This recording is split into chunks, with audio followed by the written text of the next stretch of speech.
What's going on, everybody? It's your boy JustDaNorm. Hey, here's the question that I have today. I'm back with doing Cakewalk questions, which was a series that started a while ago, answering your Cakewalk questions. So if you have any questions about Cakewalk, definitely make sure you leave comments or email me, etc., etc.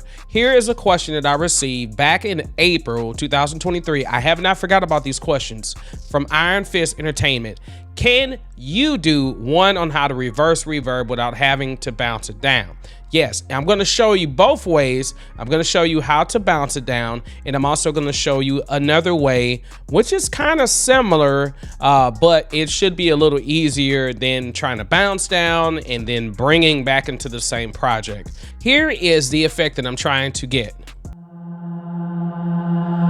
I want to know if I would be the one you chose, yeah. All right, as you can see, this reverse reverb effect is what you normally see in certain music styles. You probably heard it in the beginning of the vocals to give it like more enhancement. Basically, you really wanted to ease into that vocal or ease into the drop or whatever like that. It's a way to create space to make everything sound more smoother transitioning wise. Okay, now that you've heard exactly how it works and what it sounds like, and you know why we use it, so let me show you how to actually do this. I'm gonna start over from scratch. I'm gonna keep my vocal right here, but I'm gonna delete these two tracks. All right, press delete, delete two tracks. All right, on this track, of course, I have some vocal processing already done. I added an FX chain that I had on here for my song I'm Sorry, so I just put that on there just to kind of enhance it a little bit, but that's not even really important. So what we want to just be able to copy the data to a new track. So once you get exactly where you want it to stop, you can splice it if you want to, you can split it if that makes it easier for you, and then all you got to do is just drag and drop it, or instead of splitting it, you just click on the track and you drag over which section you need. So we're gonna stop right there.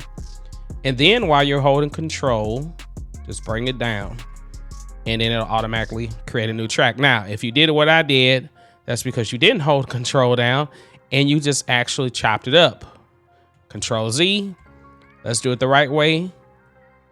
You should see the plus sign indicating that you have control held down. Keep control held until you let go. All right. And now you have a duplicated. So now we know that it works. So we can listen to that part. Okay, but this is not what we want. We want it to be really wet. We want the effects and all the good stuff.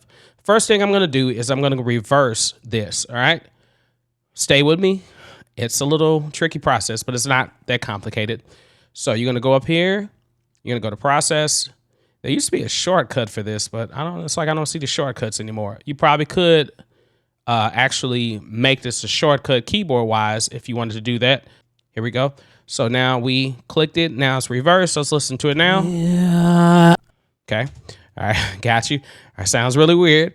All right. Okay. That's the second step. So we've copied the data, we've reversed it, and now we're going to add effects to it. So I'm going to go to reverb, insert effects right here. I'm going to insert the Sonitis reverb. And then I'm going to, I can use any reverb that I want. I don't have to use this one, but you can use any one. I'm going to put it on just like a preset. I'm going to use the, let's do a central station, see what this sounds like. All right, let's just listen to it real quick. I'm going to drag this over here. Okay, and that's probably fine. I don't want no dry signal, and I want that reverb turned all the way up. Early reflection is fine. Pre-delay, all of this stuff looks good. I make the room size a little bigger. It's got more mids available, so the highs were cut out and the lows are cut out. That's pretty cool. I'm cool with all of that. Now, what you're gonna do is, once you have the reverb on there, okay, now This is not the exact same setting that I did before, so it's going to sound a little different because this is a different reverb patch that I used before. Before I used something totally different, but I just want to show you how it works because it works for whatever way you want to do this. Now, so once you do that, what you're going to do is you're going to freeze the track. Now, if you wanted to bounce the track down, you could definitely bounce it down. Bounce it would just be click the track, go to the track, and then bounce the track, and then do that, blah, blah, blah, blah. But then you got to go through importing the track back in, and then you got to reverse it. And so we don't want to do all of that. Too many extra steps. What we're going to do is we're going to freeze the track, which is going to create a stereo. It's basically like temporarily bouncing it down with the effects. So once we freeze the track, it's going to look like this. All right. And you're going to tell that it's got the effects, it's got the tail end and everything like that. Let's listen to that now, see what that sounds like. Okay. Now, but what I want to do now is take this clip that I have now that's been frozen. Let it go.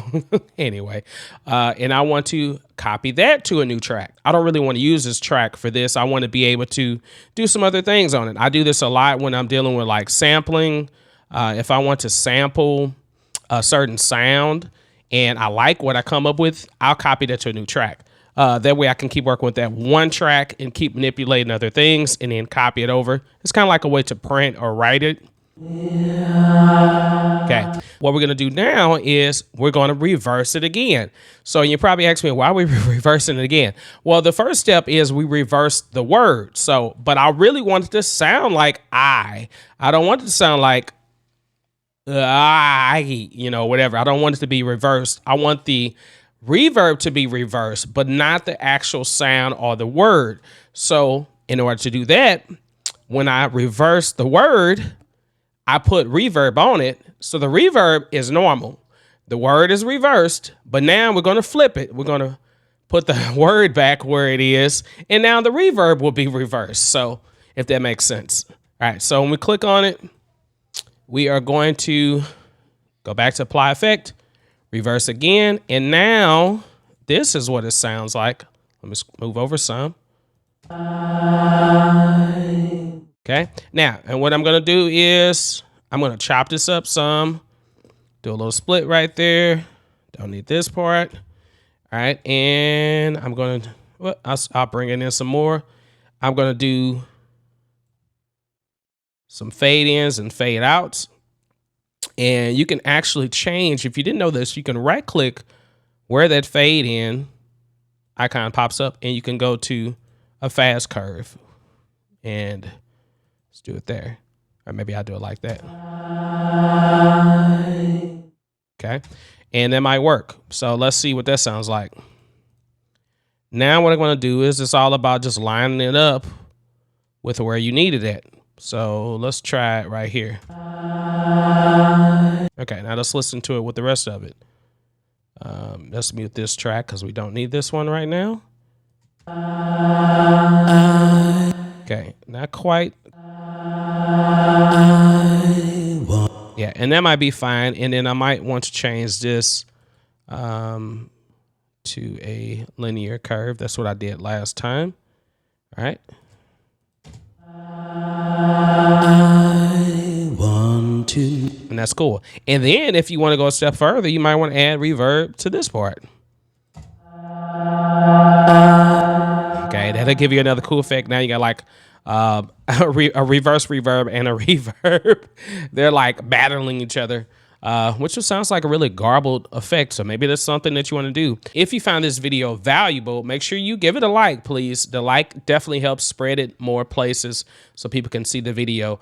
If you're rocking with this channel like you did, dude, I kind of like this channel so far, definitely consider subscribing to the channel. There's plenty of videos dealing with Cakewalk, dealing with music production, et cetera, et cetera. And I have many more to come. I'm always learning new things in this program, and people always give me ideas of things that I need to think of that I've never thought of. And this is one of those things that I hear a lot. We can use it a lot, but I don't ever really use it myself. So, but now that I know how to do it myself, I'm going to use it a lot more too as well.